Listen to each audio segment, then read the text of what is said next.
ഹരേ രാമ രാമ രാമ ഹരേ ഹരേ. ഹരേ കൃഷ്ണ കൃഷ്ണ കൃഷ്ണ ഹരേ ഹരേ. ഹരേ രാമ രാമ രാമ ഹരേ ഹരേ. ഹരേ കൃഷ്ണ കൃഷ്ണ കൃഷ്ണ ഹരേ ഹരേ. ഹരേ രാമ രാമ ഹരേ ഹരേ. ഹരേ കൃഷ്ണ കൃഷ്ണ കൃഷ്ണ ഹരേ ഹരേ. ഹരേ രാമ രാമ ഹരേ ഹരേ. ഹരേ കൃഷ്ണ കൃഷ്ണ കൃഷ്ണ ഹരേ ഹരേ.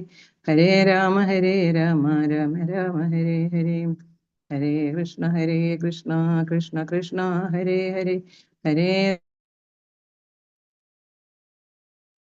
കൃഷ്ണ. ഹരേ കൃഷ്ണ മാതാജി പ്രണാമം. ഹരേ കൃഷ്ണ മാതാജി പ്രണാമം.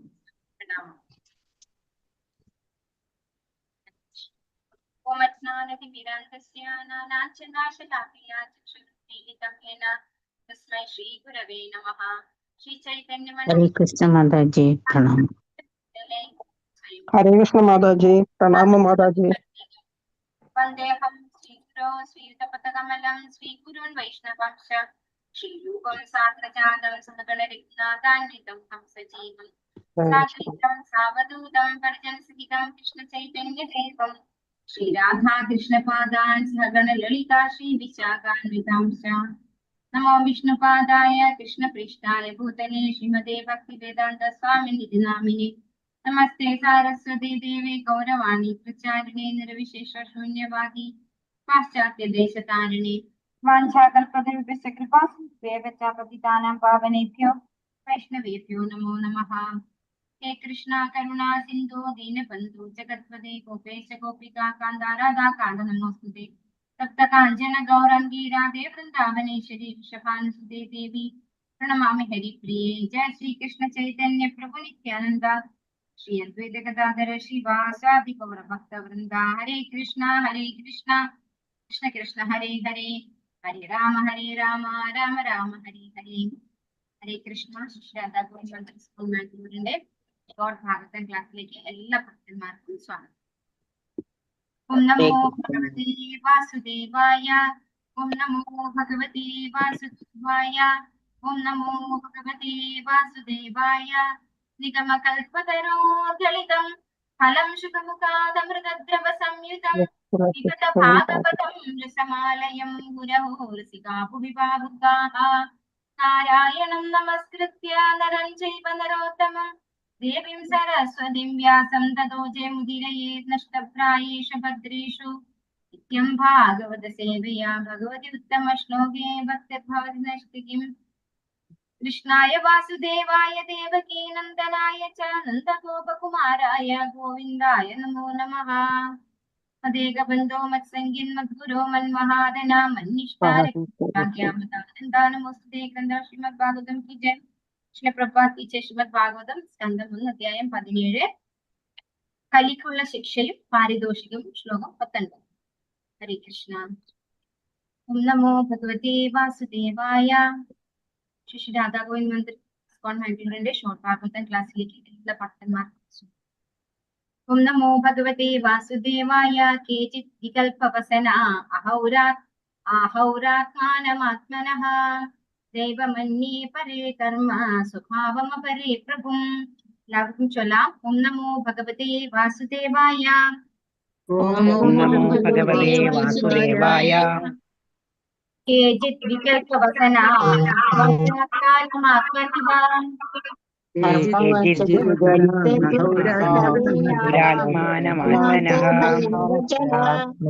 ദൈവമന്യേ പരേ കർമ്മ സ്വഭാവമപരേ പ്രഭും.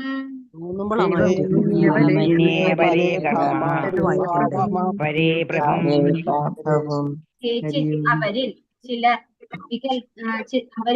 വികൽപവസനാഹ എല്ലാവിധ ദുരിതങ്ങളെയും നിഷേധിക്കുന്നവർ. ആഹുഹു പ്രഖ്യാപിക്കുന്നു.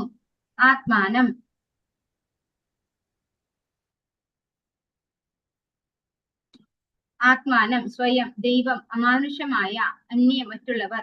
അപരെ വേറെ ആരോ ഒരാൾ.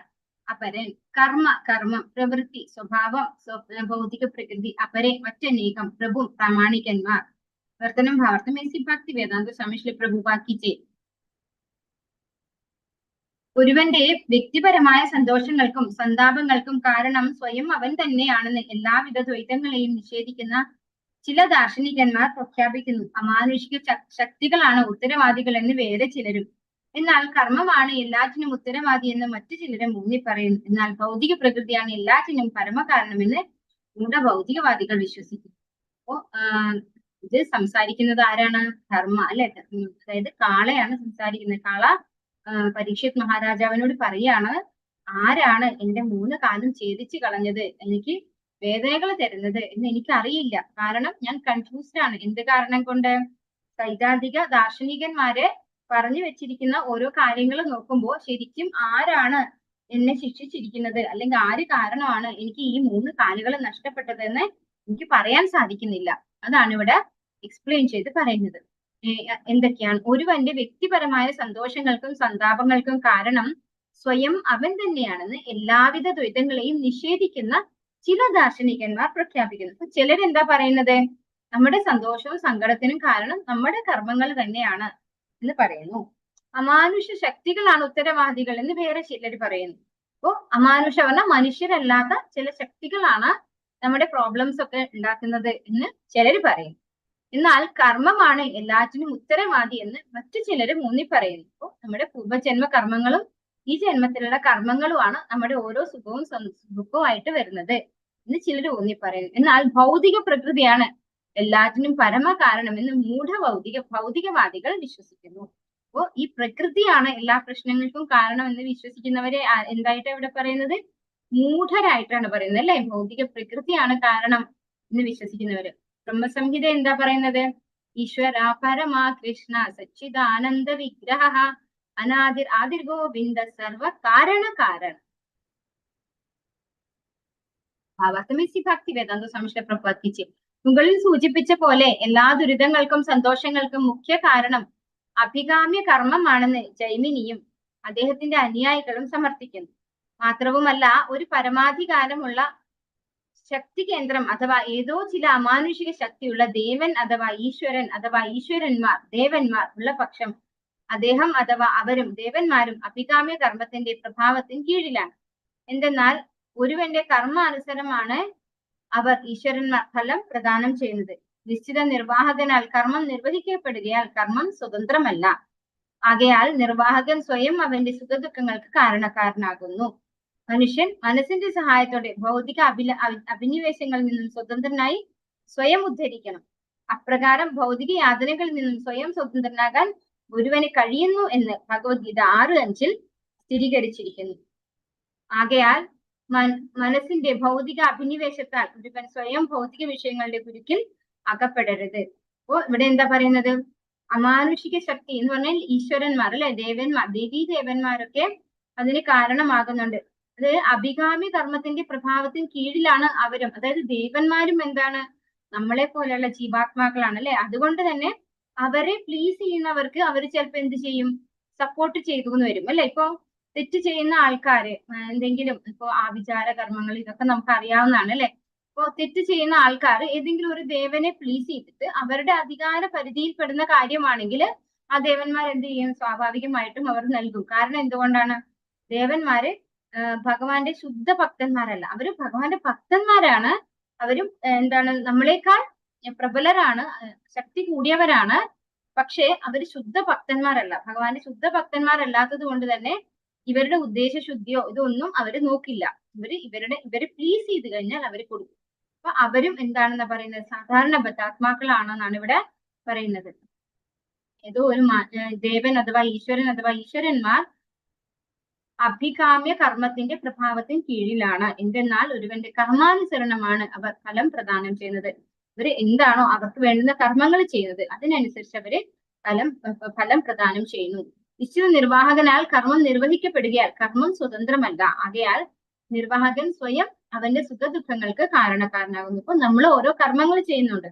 അപ്പൊ നമ്മൾ തന്നെയാണ് നമ്മുടെ ആ ഒരു കർമ്മഫലത്തിന്റെ കാരണക്കാരായിട്ട് വരുന്നത്. നമ്മൾ ഓരോ കർമ്മങ്ങൾ ചെയ്യുന്നത് കൊണ്ടാണ് ഓരോ റിസൾട്ട് നമുക്ക് കിട്ടുന്നത്. അപ്പൊ ഇതൊക്കെ ഓരോരുത്തരുടേതായിട്ടുള്ള അഭിപ്രായങ്ങളാണ് ഇവിടെ പറയുന്നത്.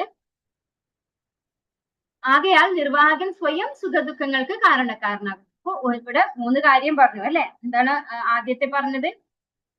ജൈമിനി പറഞ്ഞ കാര്യം പറഞ്ഞു, എല്ലാ ദുരിതങ്ങൾക്കും സന്തോഷങ്ങൾക്കും കാരണം നമ്മുടെ കാമ്യകർമ്മങ്ങളാണെന്ന് പറഞ്ഞു. പിന്നെ അമാനുഷിക ശക്തി ദേവന്മാരുടെ കാര്യം പറഞ്ഞു. ഇനി ഇവിടെ അവനവൻ തന്നെയാണ് സുഖദുഃഖങ്ങൾക്ക് കാരണക്കാര് എന്ന കാര്യവും ഇവിടെ പറയുന്നു. അപ്പൊ മനുഷ്യൻ മനസ്സിന്റെ സഹായത്തോടെ ഭൗതിക അഭിനിവേശങ്ങളിൽ നിന്നും സ്വതന്ത്രമായി സ്വയം ഉദ്ധരിക്കണം. പ്രകാരം ഈ ഭൗതിക യാതനകളിൽ നിന്നും സ്വയം സ്വതന്ത്രനാകാൻ ഒരുവന് കഴിയുന്നു. അതായത് ഭഗവത്ഗീത 6:5 ഇത് പറഞ്ഞിട്ടുണ്ട്. ഉദ്ധരേതാത്മനാത്മാനം അല്ലെ, ആ ഒരു ശ്ലോകാണ് ഈ 6:5 വരുന്നത്. അപ്പോ നമ്മുടെ മനസ്സിനെ ഉപയോഗിച്ചുകൊണ്ട് നമ്മൾ എന്ത് ചെയ്യണം? ഉദ്ധരിക്കണം, സ്വയം ഡെവലപ്പ് ചെയ്യാണ് വേണ്ടത്. നമ്മള് മനസ്സിനെ അങ്ങനെ മനസ്സിന്റെ വഴിക്ക് പോകുന്നത് എന്താണ്? നമ്മളെ തെറ്റായ വഴിക്ക്, ഒരു ശത്രുവിന്റെ കൂടെ നമ്മൾ സഞ്ചരിക്കുന്നത് പോലെയാണ് മനസ്സിന്റെ ഇഷ്ടത്തിന് നമ്മൾ പോകുന്നത്. എന്നാൽ മനസ്സിനെ കീഴ്പ്പെടുത്തിക്കൊണ്ട് നമ്മൾ പോകണം. അങ്ങനെയാണെങ്കിൽ മാത്രമേ നമുക്ക് ഉയരാൻ സാധിക്കുള്ളൂ. അങ്ങനെയാണെങ്കിൽ മാത്രമേ നമുക്ക് ഈ ഭൗതികമായ പ്രോബ്ലംസിൽ നിന്ന് പുറത്തു കടക്കാൻ സാധിക്കുള്ളൂ. ആകയാൽ മനസ്സിന്റെ ഭൗതിക അഭിനിവേശത്താൽ ഒരുവൻ സ്വയം ഭൗതിക വിഷയങ്ങളുടെ കുരുക്കിൽ അകപ്പെടരുത്. കാരണം മനസ്സാണ് ഓരോന്ന് ചിന്തിച്ചുകൊണ്ടേയിരിക്കുക അല്ലെ.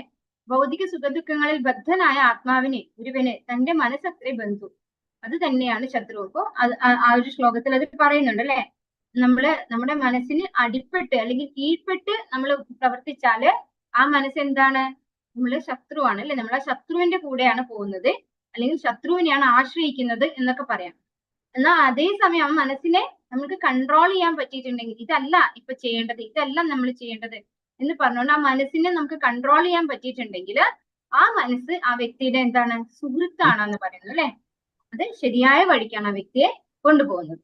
സർവ്വകാരണങ്ങളുടെയും മുഖ്യ കാരണം ഭൗതിക പ്രകൃതിയാണെന്ന് നാസ്തികരും ഭൗതിക സാഖ്യരും ഊന്നി പ്രഖ്യാപിക്കുന്നു. അവരെ സംബന്ധിച്ചിടത്തോളം ഭൗതിക ഘടകങ്ങളുടെ ഏകീകരണമാണ് ഭൗതിക സുഖദുഃഖങ്ങൾക്കും കാരണം. മാത്രവുമല്ല, സർവ്വവിധ ഭൗതിക യാതനകളിൽ നിന്നുമുള്ള മോചനത്തിനും കാരണം ഭൗതിക വസ്തുക്കളിലുള്ള അഥവാ ഭൗതിക വിഷയങ്ങളിലുള്ള വിയോജനമാകുന്നു. കണങ്ങളുടെ ഏകീകരണം അഥവാ സംയോജനമാണ് സർവ്വതിനും കാരണമെന്ന് ഗൗതമനും കണാദനും കണ്ടെത്തിയിരുന്നു. എന്നാൽ ബ്രഹ്മജ്യോതിസിന്റെ ആത്മീയ തേജസ്സാണ് സർവ്വകാരണങ്ങളുടെയും പരമകാരണമെന്ന് അഷ്ടവക്രനെ പോലുള്ള നിർവ്യക്തിഗതവാദികൾ കണ്ടെത്തി. എന്നാൽ നിർവ്യക്തിഗത ബ്രഹ്മത്തിന്റെ പ്രഭവ കേന്ദ്രം ഭഗവാനാണെന്നും ആകയാൽ പരമദിവ്യോത്തമ പുരുഷൻ സർവ്വകാരണമാണെന്നും ഭഗവത്ഗീതയിൽ ഭഗവാൻ സ്വയം ഉദ്ബോധിപ്പിക്കുന്നു. സർവ്വകാരണങ്ങളുടെയും പരമകാരണം ഭഗവാൻ ശ്രീകൃഷ്ണനാണെന്ന് ബ്രഹ്മസംഹിതയിലും ദൃഢീകരിച്ചിരിക്കുന്നു. അപ്പൊ ഇവിടെ എന്താ കുറച്ച് കോംപ്ലിക്കേറ്റഡ് ആണ് മനസ്സിലാക്കാൻ അല്ലെ. സർവ്വകാരണങ്ങളുടെയും മുഖ്യ കാരണം ഭൗതിക പ്രകൃതിയാണെന്ന് മൂഢരായിട്ടുള്ള നാസ്തികരായിട്ടുള്ള ആളുകൾ പറയുന്നു. ഈ പ്രകൃതിയാണ്, ഈ മെറ്റീരിയലിസ്റ്റിക് ആയിട്ടുള്ള ഈ പ്രകൃതിയാണ് എല്ലാത്തിനും കാരണം, ദുഃഖം തരുന്നതൊക്കെ ഈ പ്രകൃതിയാണെന്ന് പറയുന്നു. പിന്നെ ആര് പറയുന്നു? അവരെന്തുകൊണ്ടാണ് അങ്ങനെ പറയുന്നത്? അവരെ സംബന്ധിച്ചിടത്തോളം ഇതിന്റെയൊക്കെ ഏകീകരണം അതാണ് സുഖം അല്ലെങ്കിൽ സന്തോഷം തരുന്നത്. ഇതിന്റെ വിയോജിപ്പാണ്, അതായത് വിഘടിക്കുമ്പോഴാണ് അതിന് ദുഃഖം തരുന്നത് എന്നുള്ളതാണ് പറയുന്നത്. സർവ്വവിധ ഭൗതിക യാതനകളിൽ നിന്നുമുള്ള മോചനത്തിന് കാരണം ഭൗതിക വസ്തുക്കളിലുള്ള അഥവാ ഭൗതിക വിഷയങ്ങളിലുള്ള വിയോജനമാകുന്നു. അപ്പൊ മോചനം കിട്ടുന്നത് ഭൗതിക വസ്തുക്കൾ വിയോജിക്കുമ്പോഴും ബോണ്ടിങ് ഉണ്ടാകുന്നത് അത് ഏകീകരിക്കുമ്പോഴും ആണെന്ന് അവർ പറയുന്നു. അതായത് മൂഢരായിട്ടുള്ള ഭൗതികവാദികൾ അങ്ങനെയാണ് പറയുന്നത്. കണങ്ങളുടെ ഏകീകരണം അഥവാ സംയോജനമാണ് സർവ്വതിനും കാരണമെന്ന് ഗൗതമനും കണാദനും കണ്ടെത്തിയിരിക്കുന്നു. അപ്പോ ഇവരും ആ കൂട്ടത്തിൽ പെടുന്നതാണ് അല്ലെ. കണങ്ങളുടെ ഏകീകരണവും സംയോജനവുമാണ് എല്ലാത്തിന്റെയും കാരണം എന്ന് പറഞ്ഞവരാണ് ആരൊക്കെ? ഗൗതമനും കണാദനും. എന്നാൽ ബ്രഹ്മജ്യോതിസിന്റെ ആത്മീയ തേജസ്സാണ് സർവ്വകാരണങ്ങളുടെയും പരമകാരണമെന്ന് അഷ്ടാവക്രനെ പോലുള്ള നിർവ്യക്തിഗതവാദികൾ കണ്ടെത്തി. അപ്പൊ അഷ്ടാവക്രൻ ഭഗവാന്റെ ഭക്തനായിരുന്നില്ല അല്ലെ. അതുകൊണ്ട് അദ്ദേഹം ബ്രഹ്മത്തിൽ വിശ്വസിച്ച ആളാണ്. അതുകൊണ്ട് ആ ബ്രഹ്മജ്യോതിയാണ് എല്ലാത്തിനും കാരണം എന്ന് അദ്ദേഹം പറഞ്ഞു. എന്നാൽ നിർവ്യക്തിഗത ബ്രഹ്മത്തിന്റെ പ്രഭവ കേന്ദ്രം ഭഗവാനാണെന്നും ആകയാൽ ഭഗവാനാണ് എല്ലാ കാരണങ്ങൾക്കും കാരണമെന്നും ഭഗവത്ഗീതയിലൂടെ ഭഗവാൻ ഊന്നി പറയുന്നു എന്നാണ് ഇവിടെ പറയുന്നത്. ഇപ്പോ നിർവ്യക്തിഗത ബ്രഹ്മജ്യോതി വരുന്നത് ഭഗവാന്റെ ശരീരത്തിൽ നിന്ന് വരുന്ന എഫൾജൻസ് ആണത് അല്ലെ, ബ്രഹ്മജ്യോതി എന്ന് പറയുന്നത്. അപ്പോ പരമകാരണനായിട്ടുള്ള ഭഗവാനാണ് എല്ലാറ്റിനും കാരണം എന്ന് ഭഗവത്ഗീതയിലും ബ്രഹ്മസംഹിതയിലും ഇത് ദൃഢീകരിച്ചിരിക്കുന്നു എന്ന് ഇവിടെ പറയുന്നു. ഭഗവതി വാസുദേവായ അപ്രദർത്യാത് അനിർദ്ദേശാത് ഇതി കേശവി നിശ്ചയഃ അത്രാനുരൂപം രാജശ്രീ വിമൃശസ്വ മനീഷയാ. ഓം നമോ ഭഗവതേ വാസുദേവായ. ഓം നമോ ഭഗവതേ ഭഗവതേ വാസുദേവായ. അപ്രതർക്യാത് അനിർദ്ദേശ്യാത് ഇതി കേശവി നിശ്ചയഃ.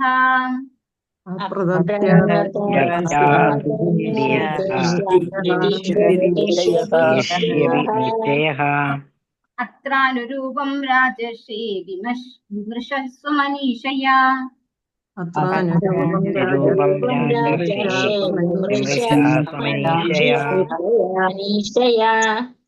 ഹരേ കൃഷ്ണ. അപ്രതർക്യാത് അനുമാന ശക്തിക്ക് അതീതമായി, അനിർദ്ദേശ്യ ചിന്താശക്തിക്ക് ഉപരിയായി, ഇതി അപ്രകാരം, കേശു ഏതോ ഒരാൾ, അപി നിശ്ചയ വ്യക്തമായി നിർണയിച്ചു, അത്ര ഇതിൽ, അനുരൂപം അവയിൽ ഏതാണ് ശരി, രാജർഷേ ഹേ രാജർഷി, വിമർശ സ്വയം തീരുമാനിക്കുക, അങ്ങ് സ്വയം, മനീഷയ ബുദ്ധിശക്തി. ധർമ്മൻ അതായത് കാള പരീക്ഷിത് മഹാരാജാവിനോട് പറയാണ്, ദുഃഖങ്ങൾക്ക് കാരണം എന്തെന്ന് വാക്കുകളാൽ പ്രകടിപ്പിക്കാനോ കൽപ്പനകളാൽ അറിയാനോ വാദപ്രതിവാദങ്ങളാൽ നിശ്ചയം വരുത്താനോ ആർക്കും സാധ്യമല്ലെന്ന് ചില ദാർശനികന്മാർ വിശ്വസിക്കുന്നു. അല്ലയോ ഹേ രാജർഷി, സ്വന്തം ദിശനാശക്തിയാൽ ഇവയിൽ ശരിയായത് എന്തെന്ന് ചിന്തിച്ച് സ്വയം തീർച്ചപ്പെടുത്തുക. അങ്ങോട്ടാണ് പറയുന്നത് രാജാവിനോട്, അല്ലെ, പരീക്ഷിത് മഹാരാജാവിനോടാണ് കാള പറയുന്നത്. ഇത്രയും ശ്ലോകങ്ങള് ധർമ്മരാജാവായിട്ടുള്ള കാളയുടെ രൂപത്തിൽ വന്നിരിക്കുന്ന ധർമ്മരാജാവ്, ഒറ്റക്കാലിൽ നിൽക്കുന്ന ധർമ്മരാജാവ് പരീക്ഷിത് മഹാരാജാവിനോട് പറഞ്ഞതാണ്, അല്ലെ. ഓരോരോ ദാർശനികർ ഓരോ തരത്തിലാണ് പറയുന്നത്. എന്റെ ബുദ്ധിമുട്ട് എന്ത് കാരണം കൊണ്ടാണെന്ന് എനിക്ക് തിട്ടപ്പെടുത്താൻ സാധിക്കുന്നില്ല. ഇനി അടുത്തത് പറയാണ്, ദുഃഖങ്ങൾക്ക് കാരണം എന്താണെന്ന് വാക്കുകൾ കൊണ്ട് പ്രകടിപ്പിക്കാനോ കൽപ്പനകളാൽ അറിയാനോ വാദപ്രതിവാദങ്ങളാൽ നിശ്ചയം വരുത്താനോ ആർക്കും സാധ്യമല്ലെന്ന് ചില ദാർശനികന്മാർ വിശ്വസിക്കുന്നു. അപ്പൊ ചിലർ ഇങ്ങനെയാണ് പറയുന്നത്, ആർക്കും മനസ്സിലാവില്ല എന്ത് കാരണം കൊണ്ടാണ് നമുക്ക് ദുഃഖങ്ങൾ വരുന്നത് എന്ന്. അല്ലയോ ഹേ രാജർഷി, സ്വന്തം ദിശനാശക്തിയാൽ അവനവന്റെ ബുദ്ധി കൊണ്ട് ഇതിലേതാണ് ശരിയെന്ന് ചിന്തിച്ച് സ്വയം തിട്ടപ്പെടുത്തുക. അവനവൻ തന്നെ, അതായത് പരീക്ഷിത് മഹാരാജാവ് തീർച്ചയാക്കൂ, എന്റെ ഈ 3 കാലുകൾ എങ്ങനെയാണ് നഷ്ടപ്പെട്ടതെന്ന്. ഇത്രയും കാരണങ്ങള് പറയുന്നുണ്ട്, അല്ലെ. ഓരോരോ ദാർശനികന്മാർ ഓരോ തരത്തിൽ പറയുന്നുണ്ട്. അപ്പൊ എന്റെ പ്രോബ്ലം എന്താണെന്ന് എനിക്കറിയില്ല. അത് രാജാവ് തന്നെ സ്വന്തം ബുദ്ധിശക്തി ഉപയോഗിച്ച് തീർച്ചപ്പെടുത്തു. ഇപ്പോ ധർമ്മരാജാവ് ശരിക്കും ആരാണ്? 12 മഹാജനങ്ങളിൽ ഒരാളാണ്, അല്ലെ. ഭഗവാന്റെ ശുദ്ധ ഭക്തനായിട്ടുള്ള ഒരാളാണ് ധർമ്മരാജാവ്. ഭാവർത്തമേസി ഭക്തി വേദാന്ത സംശ്ല പ്രഭാഗിച്ചു. മുകളിൽ വിവരിച്ചതുപോലെ ഭഗവത് അനുമതി ഇല്ലാതെ അഥവാ പരമദിവ്യോത്തമ പുരുഷന്റെ അറിവോ സമ്മതമോ കൂടാതെ യാതൊന്നും തന്നെ സംഭവിക്കുന്നില്ലെന്ന് ഭഗവത് ഭക്തർ വൈഷ്ണവർ വിശ്വസിക്കുന്നു. ഭഗവാൻ പരമനിയന്താവാകുന്നു. ഭഗവത്ഗീത 15:15 ഭഗവാൻ ഇപ്രകാരം ദൃഢീകരിക്കുന്നു, എല്ലാ കർമ്മങ്ങളെയും ശ്രദ്ധയോടെ പരിരക്ഷിക്കുന്നതും എല്ലാ പ്രവൃത്തികൾക്കും സാക്ഷിയായി സർവ്വവ്യാപിയായി എവരുടെയും ഹൃത്തിൽ കുടികൊള്ളുന്നതും ഭഗവാനാകുന്നു. നാം ശാശ്വതനായ സാക്ഷിയെയും ജീവാത്മാക്കളുടെ സന്തത സഹചാരിയെയും അംഗീകരിക്കുന്നു എന്ന ഏക കാരണത്താൽ യോഗ്യനായ ഒരു ന്യായാധിപൻ കുറ്റവാളി എന്ന് വിധിക്കുന്നത് വരെ ഒരുവനെ അവന്റെ ദുഷ്കൃത്യങ്ങൾക്ക് ശിക്ഷിക്കരുതെന്ന് നാസ്തികർ വാദിക്കുന്നുവെന്ന് ഇവിടെ പറഞ്ഞിരിക്കുന്നു. ഇപ്പൊ ഇവിടെ എന്താ പറയുന്നത്? ഭഗവാനാണ് എല്ലാവരുടെ ഹൃദയത്തിലും കുടികൊള്ളുന്നത്, അല്ലെ. ഭഗവാന്റെ അനുമതി ഇല്ലാതെ ആർക്കും ഒരു പ്രവൃത്തിയും ചെയ്യാൻ സാധിക്കില്ല.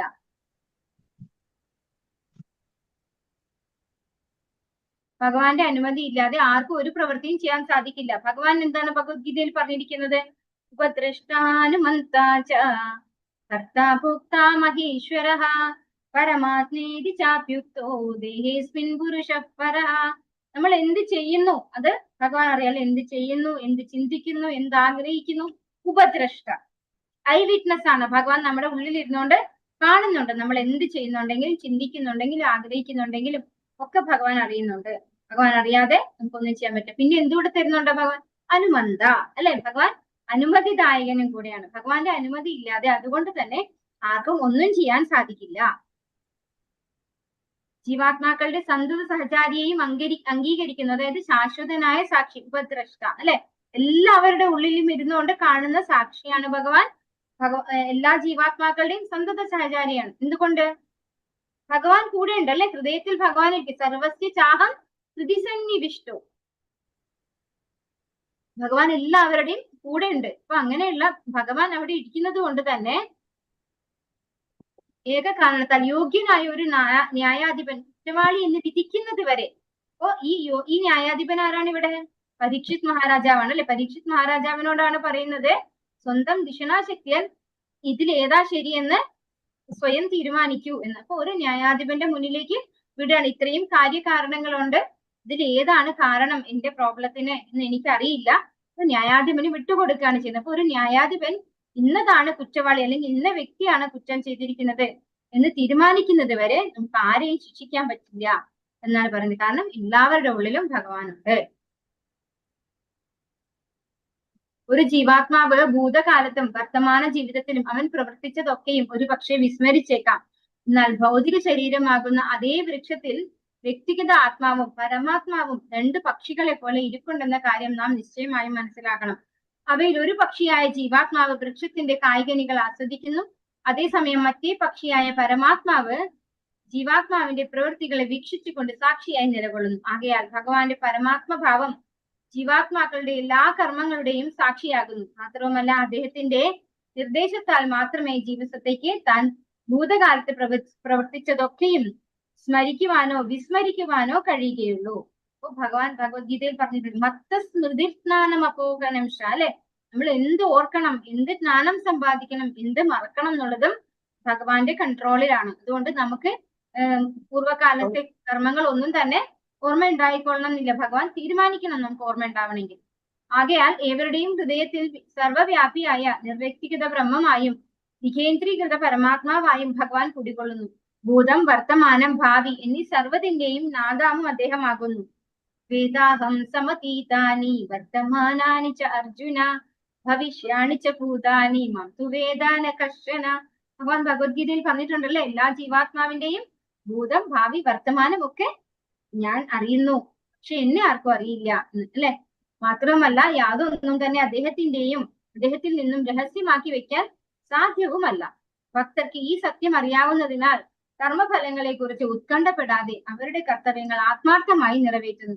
അവയ്ക്ക് പുറമെ ഭഗവാന്റെ പ്രതികരണത്തെ കുറിച്ച് പാണ്ഡിത്യത്താലോ ഊഹാപോഹങ്ങളാലോ ആർക്കും നിർണയിക്കാനാവില്ല. അപ്പോ ഭക്തന്മാർ എന്താ ചെയ്യുന്നത്, എന്താണ് ഇതിന്റെ റിസൾട്ട് എന്ന് നോക്കാതെ സദാ ഭഗവാന് സമർപ്പിച്ചുകൊണ്ട് കർമ്മങ്ങൾ ചെയ്യുകയാണ് ചെയ്യുന്നത്.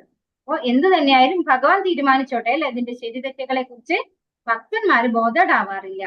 എന്തുകൊണ്ട് അദ്ദേഹം ചിലരെ മാത്രം ആപത്തിൽ അഥവാ ക്ലേശത്തിൽ അകപ്പെടുത്തുന്നു? വേദവിജ്ഞാനത്തിന്റെ പരമനാഥാവ് അദ്ദേഹമാകുന്നു. ആകയാൽ അദ്ദേഹം യഥാർത്ഥ വേദാന്തിയാകുന്നു. അദ്ദേഹം വേദാന്തത്തിന്റെ രചയിതാവുമാണ്. എവിടെയാ പറഞ്ഞിരിക്കുന്നത്? സർവസ്യ ചാഹം സന്നിവിഷ്ടോ മത്തസ്മൃതിജ്ഞാനമപോഹനംശ വേദൈശ്ച സർവൈരഹമേവ വേദ്യോ വേദാന്തകൃദ്വേദ വിദേവ ചാഹം. ഭഗവാൻ എന്താണ്? വേദങ്ങളിലൂടെ അറിയേണ്ടത് ഭഗവാനെയാണ്. വേദങ്ങളുടെ കർത്താവും ഭഗവാനാണ്. ആരും അദ്ദേഹത്തിൽ നിന്നും സ്വതന്ത്രരല്ല. ഏവരും അദ്ദേഹത്തിന്റെ സേവനത്തിൽ ഒരു തരത്തിൽ അല്ലെങ്കിൽ മറ്റൊരു തരത്തിൽ വ്യാപൃതരായിരിക്കുന്നു. ഇതെങ്ങനെ നമുക്ക് പറയാൻ പറ്റും? എല്ലാവരും ഭഗവാന്റെ സേവനത്തിലാണോ? ഭഗവാന്റെ ഭക്തന്മാര് മാത്രമാണ് ഭഗവാന്റെ സേവനത്തിൽ നിന്ന് നമുക്ക് തോന്നും. പക്ഷെ ആണോ? അങ്ങനെയാണോ? ശരിയാണോ? എല്ലാവരും ഏത് വിധേനയായാലും ഭഗവാന്റെ സേവനത്തിലാണ്. എങ്ങനെയാണത്? എല്ലാവരുടെ ഹൃദയത്തിലും ആരുണ്ട്? ഭഗവാനുണ്ട് അല്ലെ. നമ്മൾ ഭഗവാനെ സേവിച്ചില്ലെങ്കിൽ നമ്മൾ ആരെ സേവിക്കും? നമ്മുടെ സോ കോൾഡ് റിലേറ്റീവ്സ് അല്ലെ, ഹസ്ബൻഡ്, വൈഫ്, കുട്ടികള്, ഇവരെയൊക്കെ നമ്മൾ സേവനം ചെയ്തുകൊണ്ടിരിക്കും. അപ്പൊ അവരുടെ ഉള്ളിലും ആരുണ്ട്? ഭഗവാനുണ്ട് അല്ലെ. അവർ അറിയാതെ ഭഗവാന്റെ സേവനത്തിലാണ്, ഭക്തന്മാർ അറിഞ്ഞുകൊണ്ട് ഭഗവാന്റെ സേവനത്തിലാണ്. ബദ്ധാവസ്ഥയിൽ ഭൗതിക പ്രകൃതിയുടെ സമ്മർദ്ദത്താൽ അത്തരം സേവനങ്ങൾ സമർപ്പിക്കുന്നു. അതേസമയം മുക്താവസ്ഥയിൽ സ്വമേധയാ ഉള്ള ഭഗവാന്റെ പ്രേമയുത സേവനത്തിൽ ജീവാത്മാക്കളുടെ ആത്മീയ സ്വഭാവം പിന്തുണ നൽകുന്നു. അത് തന്നെയാണ് ഇവിടെ പറയുന്നത്. ബദ്ധാവസ്ഥയിൽ ഭൗതിക പ്രകൃതിയുടെ സമ്മർദ്ദത്താൽ അത്തരം സേവനങ്ങൾ സമർപ്പിക്കുന്നു. ഈ ഭൗതിക പ്രകൃതിയിലുള്ള റിലേറ്റീവ്സ് ആണ് നമ്മുടെ സ്വന്തം എന്ന് വിചാരിച്ചാണ് നമ്മൾ ചെയ്യുക അല്ലെ. നമ്മൾ ഒരിക്കലും ഭഗവാന് വേണ്ടി സേവനം ചെയ്യുന്നു എന്ന് ബദ്ധാവസ്ഥയിൽ ചിന്തിച്ചുകൊണ്ട് ചെയ്യില്ല. പക്ഷെ മുക്താവസ്ഥ എത്തുമ്പോൾ അല്ലെങ്കിൽ ഭഗവാന്റെ ഭക്തിയിലേക്ക് വരുമ്പോൾ നമ്മൾ അറിഞ്ഞുകൊണ്ട് ഭഗവാന് സേവനം ചെയ്യും. ഭഗവാനോടുള്ള ഇഷ്ടത്തോടെ പ്രേമയുത സേവനം നിർവഹിക്കുന്നു. ഭഗവാന്റെ പ്രവൃത്തികളിൽ അസംഗതമോ മത്തതയോ ഇല്ല. അവയെല്ലാം തന്നെ നിരപേക്ഷ സത്യത്തിന്റെ പാതയിലുള്ളവയാണ്. ഭഗവാന്റെ അചിന്ത്യ കർമ്മങ്ങളെ കുറിച്ച് ഭീഷ്മദേവൻ കുറ്റമന്യേ നിർണയിച്ചു.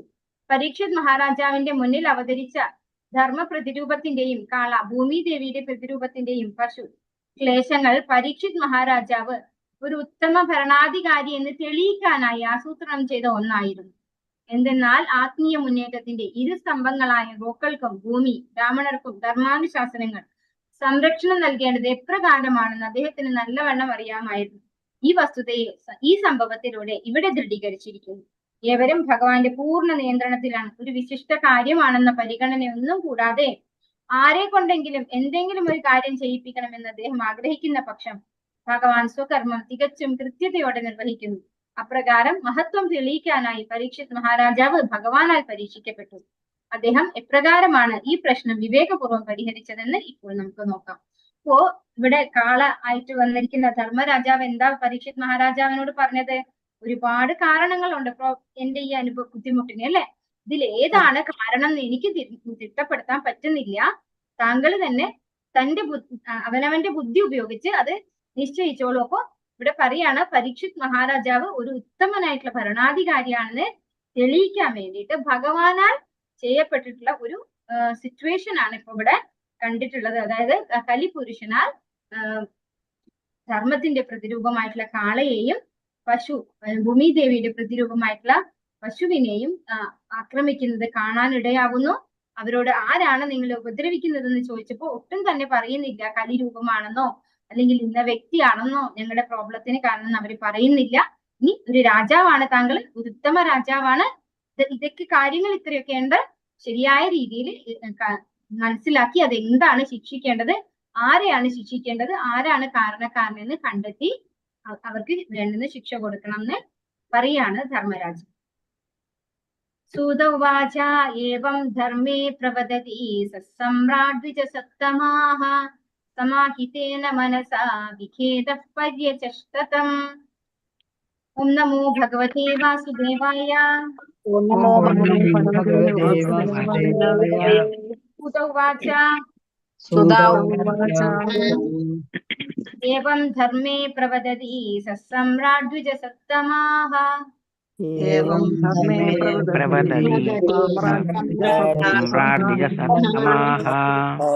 സമാഹിതേന മനസാ വിഖേദഃ പര്യചഷ്ടതം.